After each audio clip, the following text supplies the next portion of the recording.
दोस्तों, हम सभी एक दूसरों को देखकर यह सोचते हैं कि हमसे सुखी तो वह है, उसके पास तो घर है, परिवार है, वो कितना खुश है, और मेरे पास तो सिर्फ और सिर्फ दुख है। आखिर असल जिंदगी में सुखी कौन है? आइए इसे एक छोटी सी कहानी के माध्यम से समझते हैं। नमस्कार दोस्तों, बोधि थिंक स्पाई यूट्यूब चैनल में आपका दिल से स्वागत है।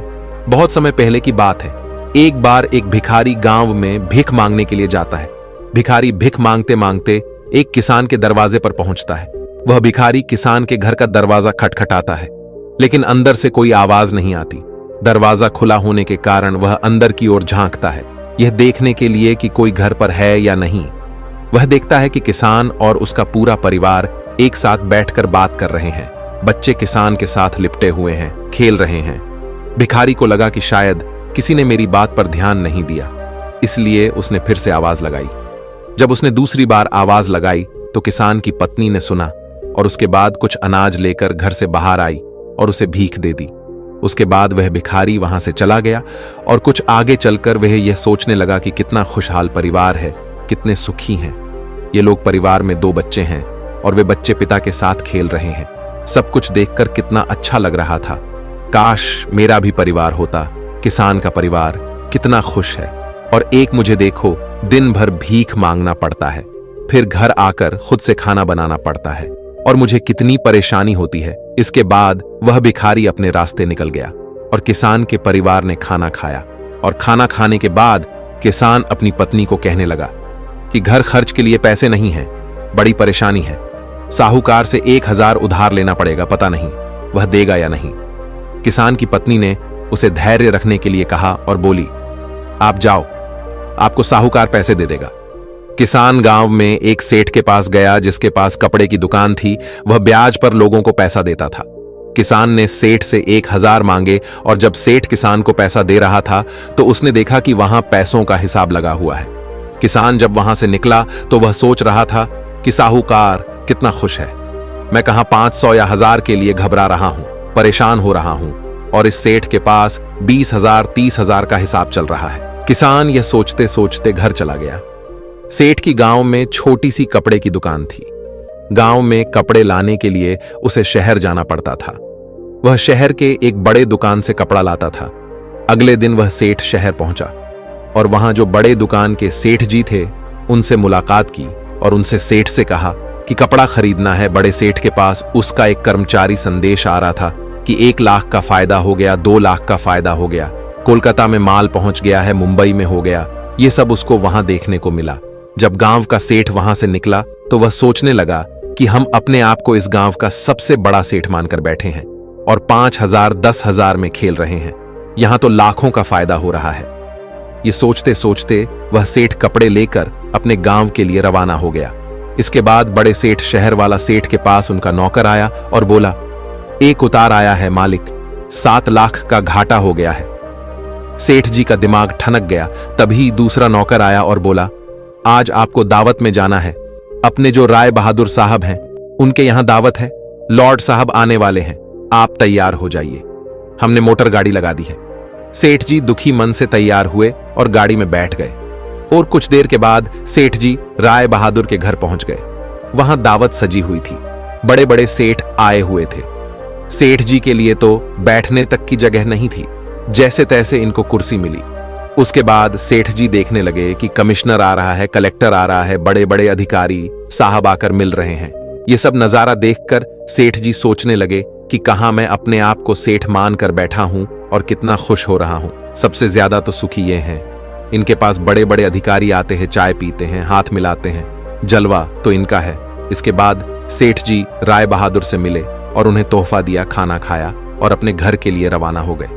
राय बहादुर साहब के यहां दावत खत्म हो चुकी थी और इनका सर दर्द होने लगा, क्योंकि इन्हें दिन भर से चिंता थी कि दावत कैसी होगी। जाकर कमरे में लेट गए। नौकर आकर इनकी सेवा करने लगे। जब सर दर्द बढ़ गया तो डॉक्टर बुलाया गया।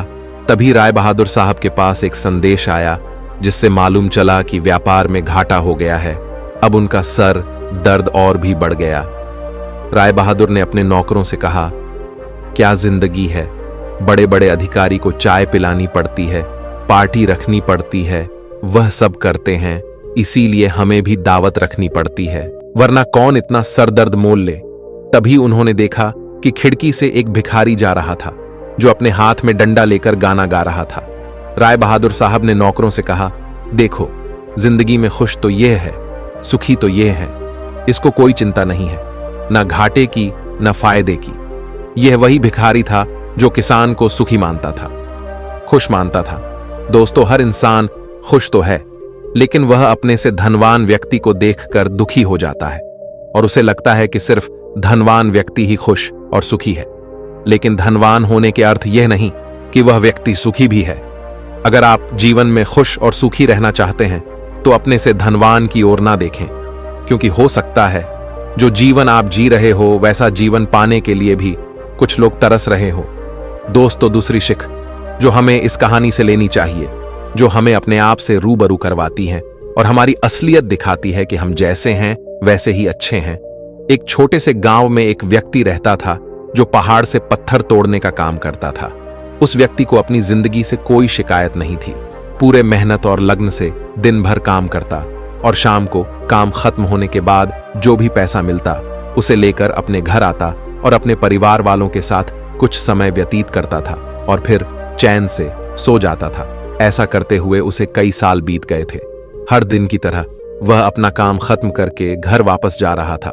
रास्ते में चलते चलते उसके मन में एक ख्याल आया कि यह भी कोई जिंदगी है।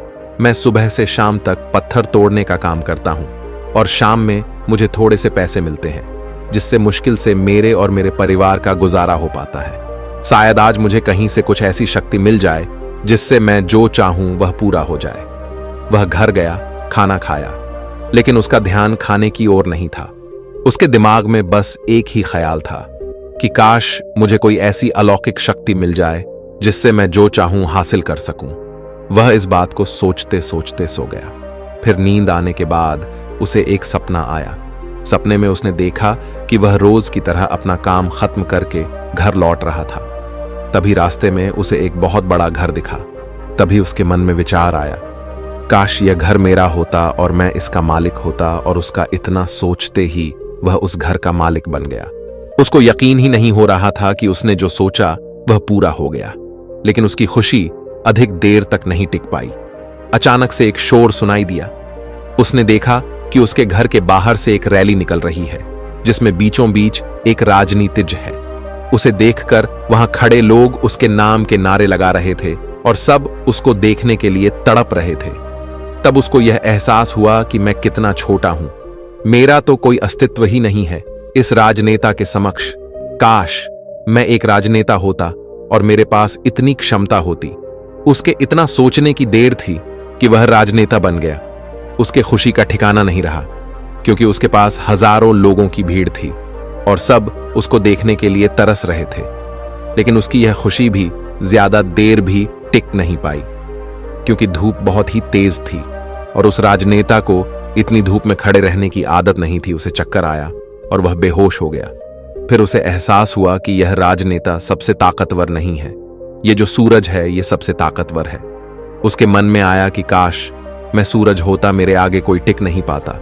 उसको इतना सोचने की देर थी और वह सूरज बन गया। वह खुशी से पागल हो गया। पूरी दुनिया को यही रोशन कर रहा था। दुनिया में ऐसा कोई इंसान नहीं था जो उसकी रोशनी को रोक सके। लेकिन उसकी यह खुशी भी टिक नहीं पाई, क्योंकि कुछ ही समय बाद आसमान में काले बादल आए और रोशनी को रोक दिया।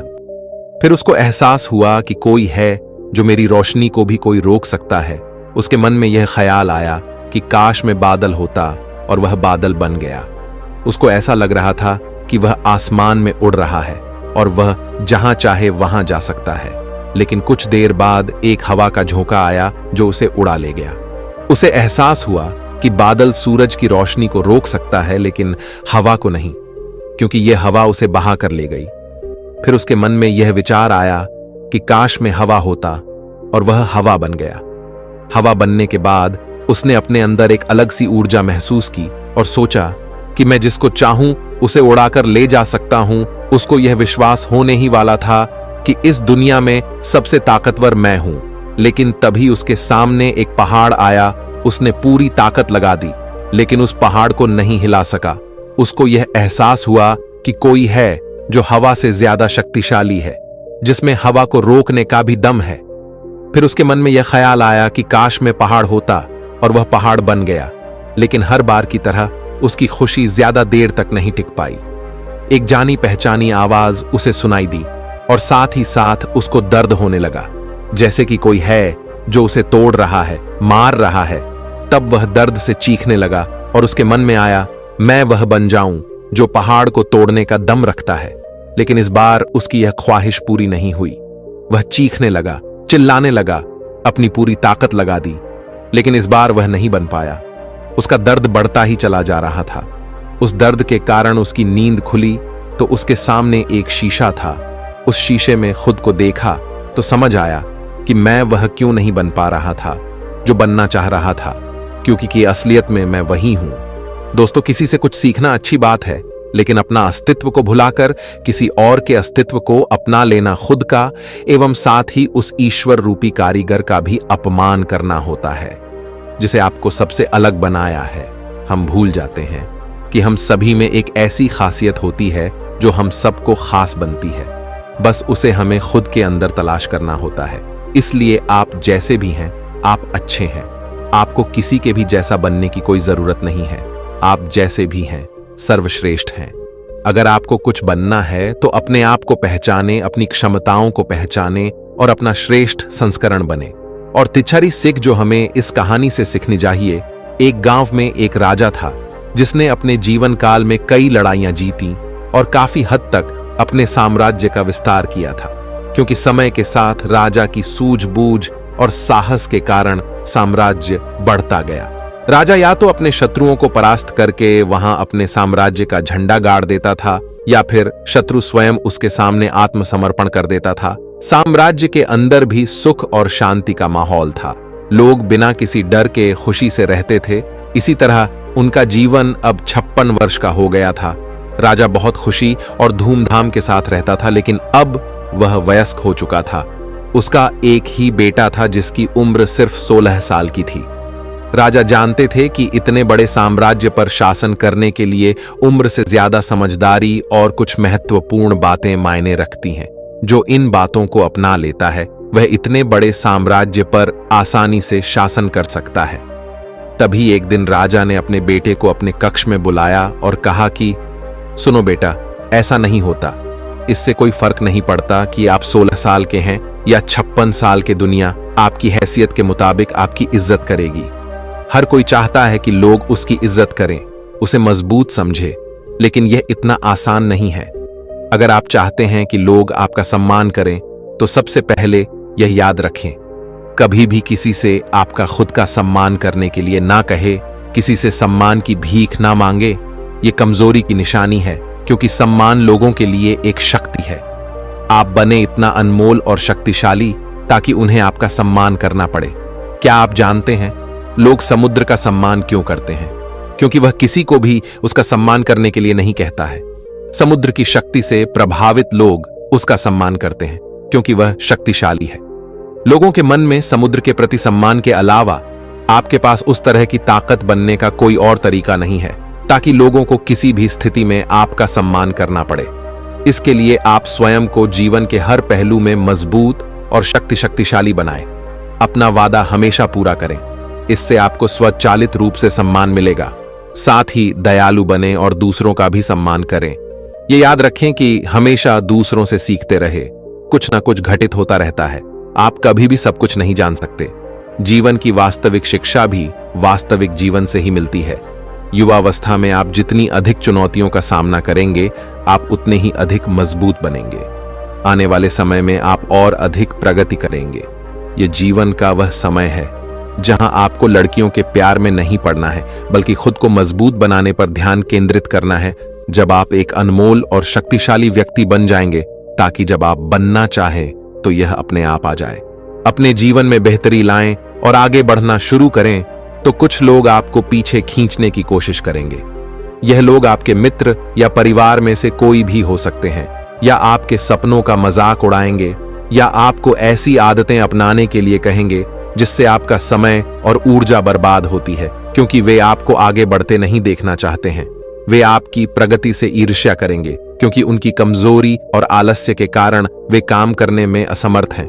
वह नहीं चाहते कि आप ऐसा कर सकें। साथ ही लोग आपको पीछे खींच लेंगे क्योंकि कुछ दोस्ती सिर्फ थोड़े समय के मनोरंजन के लिए बनाई जाती है। इसलिए जब आप उन चीजों को करना बंद कर देंगे तो उनका मजा कुछ समय के लिए कम हो सकता है जो वह आपके साथ बिताते थे। इसीलिए वे आपको पीछे खींचने की कोशिश करेंगे और आपको अपने जैसा बना देंगे। यदि आप सोच रहे हैं कि मुझे इतना त्याग क्यों करना चाहिए, जीवन आराम से जीना चाहिए, इसलिए यह याद रखें कि यदि अपने लक्ष्य के लिए अपनी इच्छा नहीं छोड़ेंगे तो आपको अपने लक्ष्य का बलिदान देना होगा। यदि आप लक्ष्य के लिए हार नहीं मानेंगे और कुछ समय के लिए मौज मस्ती में फंस जाएंगे तो जीवन के अंतिम चरण में आपको पछताना पड़ेगा। राजा ने अपने बेटे से आगे कहा, जब आप लक्ष्य के लिए काम करना शुरू करेंगे तो आपको ऐसे नए लोग मिलेंगे जो आपको समझेंगे और आपको आगे बढ़ने में मदद करने के लिए तैयार होंगे। इसलिए उन लोगों को प्राथमिकता देना शुरू करें जो आपके मूल्यों और लक्ष्यों के साथ संरेख हो। बस उन लोगों से दूर हो जाएं जो आपको रोक रहे हैं और उनके साथ रहकर आपका भविष्य अद्भुत हो। बुरे लोग आपके परिवार के सदस्य और दोस्त भी हो सकते हैं, इसलिए उनसे दूर से ही प्यार करें और अपना प्यार रखें। लक्ष्य पहले, इसके लिए आपको सफल आदतें अपनानी होंगी। कई बार आपको दूसरी जगह जाकर रहना पड़ता है। आपको भी अकेलापन महसूस हो सकता है, लेकिन यह बुरा नहीं है। कुछ समय अकेले रहे अच्छा है, क्योंकि इससे यह समझने में मदद मिलती है कि आप वास्तव में कौन हैं और आप जीवन में क्या हासिल करना चाहते हैं। दोस्तों, यह कहानी हमें सिखाती है कि हर इंसान खुश तो है, लेकिन वह अपने से धनवान व्यक्ति को देखकर दुखी हो जाता है और उसे लगता है कि सिर्फ धनवान व्यक्ति ही खुश और सुखी है। लेकिन धनवान होने के अर्थ यह नहीं कि वह व्यक्ति सुखी भी है। अगर आप जीवन में खुश और सुखी रहना चाहते हैं तो अपने से धनवान की ओर ना देखें, क्योंकि हो सकता है जो जीवन आप जी रहे हो वैसा जीवन पाने के लिए भी कुछ लोग तरस रहे हो। तो अब आपको जवाब मिल गया होगा कि जीवन में हर वह इंसान सुखी है जो अपने से ऊंचे धनवान व्यक्ति की ओर नहीं देखता। हमारे अंदर क्या खूबी है, क्या विशेषता है, यह हम कभी समझ ही नहीं पाते हैं।